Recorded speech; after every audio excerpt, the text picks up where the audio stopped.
I've got a very exciting D.B. Cooper escape route reenactment coming up on September 5th.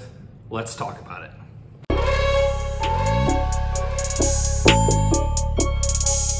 Hey friends, how you doing? Eric Euless here. All right, today I want to quickly bring you up to speed on something that I'm going to be taking part in here in a little over a month. And that is specifically, I'm going to be reenacting D.B. Cooper's walk back to civilization after he jumped. This is going to be taking place on Tuesday, September 5th, up there in Vancouver, Washington. So I'm going to start at a point which I believe is very close to where D.B. Cooper actually landed, and that is within about 3/4 of a mile of where the money was found on Tina Bar. I do not believe that the FBI's drop zone is accurate because it's just simply too far away, and it's very difficult to explain how D.B. Cooper lands where the FBI thinks he lands and the money ends up on Tina Bar in 1980, or a portion of the money ends up on Tina Bar. So I firmly believe that where D.B. Cooper actually landed was probably about 3/4 of a mile or so from where the money was found. So what I'm going to be doing is I'm going to be wearing a parachute on the back, just like D.B. Cooper wore when he jumped. I'm going to have a reserve parachute with me, which is similar to the reserve parachute that D.B. Cooper also left the plane with. I'm going to have a bag of cash, about 20 pounds of cash that is representative of the ransom, and also the attaché case that D.B. Cooper had. So all told, we're talking about 75 pounds worth of stuff here that D.B. Cooper had to carry out from wherever he landed.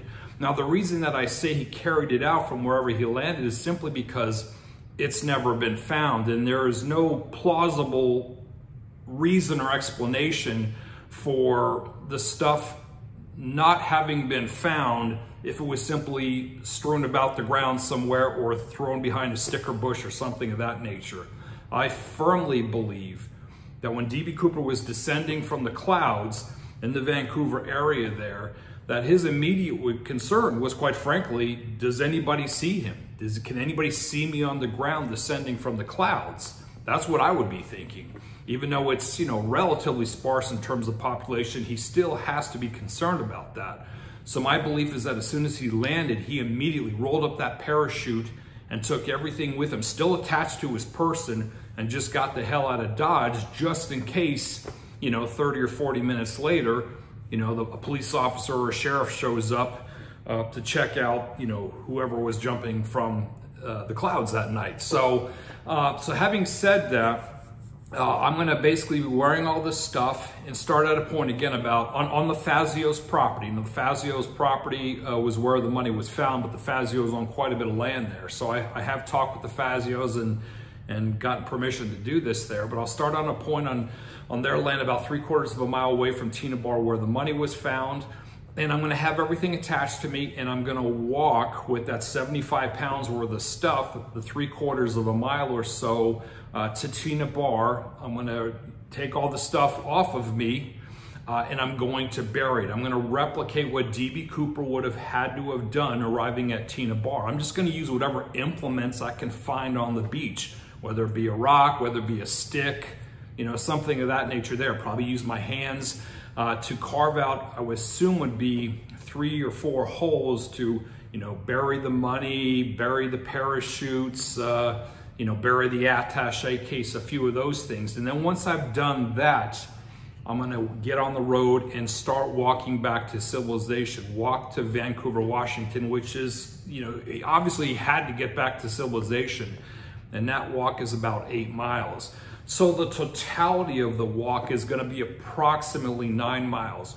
The reason that I'm doing this is because it's one thing to discuss these things in theory. It's another thing to put boots on the ground, actually put yourself in that situation and experience to the best of my ability, try to experience what D.B. Cooper experienced once he actually landed on the ground there.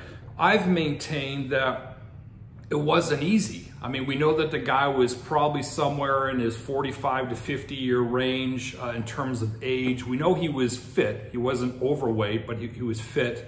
And he was a guy that was about 6'1". Again, this is based upon witness testimony. But he did smoke some cigarettes. He did have a drink there, an alcoholic beverage on the flight, or at least a portion of an alcoholic beverage on the flight. And the weather wasn't ideal as well. It wasn't terribly cold. It was about 42 degrees on the ground, but it was a little drizzly and wet that night. And I don't know that I'll be able to replicate that part of it.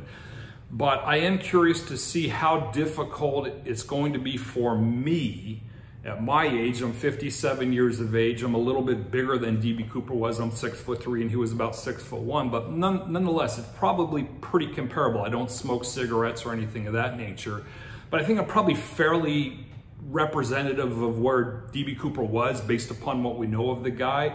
And I'm just going to see how difficult it is for me to, trek 3/4 of a mile to the beach, carrying all this stuff, carve out, some holes in the sand, throw the stuff, and then again hightailed another 8 miles into downtown Vancouver, which again is where I believe he probably, went and picked up a Trailways bus or a Greyhound bus and, headed off to parts unknown. I believe he probably went to Seattle, but nonetheless, that's what I want to see. I want to see how difficult that's going to be and just get a feel for what this guy actually endured, what he actually experienced on that evening. Because I am absolutely convinced that the guy survived.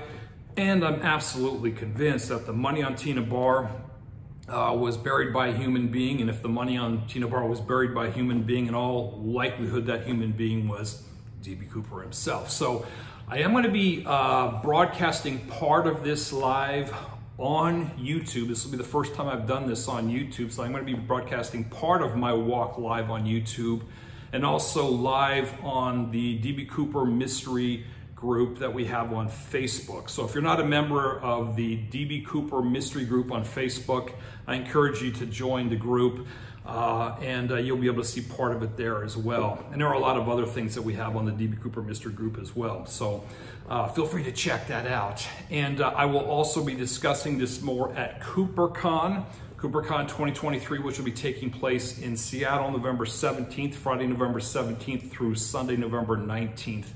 They're at the Museum of Flight in Seattle at Boeing Field there. So you can check all that information out related to CooperCon at the web address cooperconevents.com, which I have listed on the bottom of the screen here. So that's what I'm going to be doing, and I invite you to check it out and go along on the ride with me. Let's see how difficult or how easy this is for me to reenact D.B. Cooper's escape from the drop zone. So, as usual, folks, if you have any comments or questions, feel free to shoot me an email, eric@ericulis.com. And until next time, cheers.